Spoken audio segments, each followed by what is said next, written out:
जगतसिंहपुर जिला बालिकुदा थाना अधीनस्थ ओगरपुर ग्राम में घटी जघन्य हत्याकांडर मास्टर माइंड बुला ओरफ विक्रम देखाई हत्याकांडर डेमो।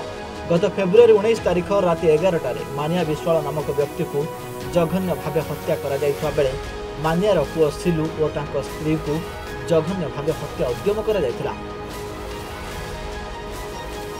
आक्रमण में सिलू और तार स्त्री गुरुतर होते एवं भी सेमानक अवस्था संकटापन्न थिबा बेले कटक बड़ मेडिकल चिकित्साधीन अछंती।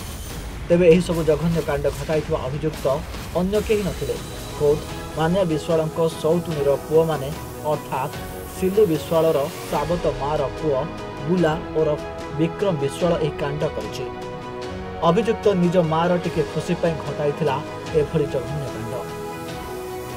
गत 20/2/2024 रे बालिकुदा थाना केस नंबर 60 रे मोकदमा संक्रांत रे जो केस करा जाइथिला हत्या एवं मरणांतक आक्रमण संक्रांत केस से केस को पुलिस सफलतार सहित डिटेक्ट करिछि एवं से केस रे अभियुक्त विक्रम विश्वाल को पुलिस गिरफ्त करिछि एवं अभियुक्त विक्रम विश्वाल एवं हत्या होइथिबा मानिया विश्वाल एवं मरणांतक आक्रमण होइथिबा राकेश एवं टिकिना विश्वालंकर तांका भितर पारिवारिक संपर्क एवं उभयंक घर पाखापाखि तेणु प्राथमिक तदंतरु जहाँ जना पड़ी पारिवारिक तिक्तता एवं मतांतर ए हत्याकांडर मूल कारण एवं आज आसामी की कोर्ट फॉरवर्ड करा जिवो एवं फर्दर इन्वेस्टिगेशन जारी रही।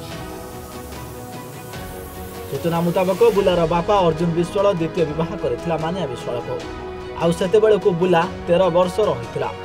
आउ बापा अर्जुन एवं साबत मां मानिया बुला एवं बुला मां डली को विभिन्न प्रकार निर्यातना देथिले। आज को ठीक 23 वर्षर कहानी को मने पकाई एही जघन्य कांड घटाइछि बुला।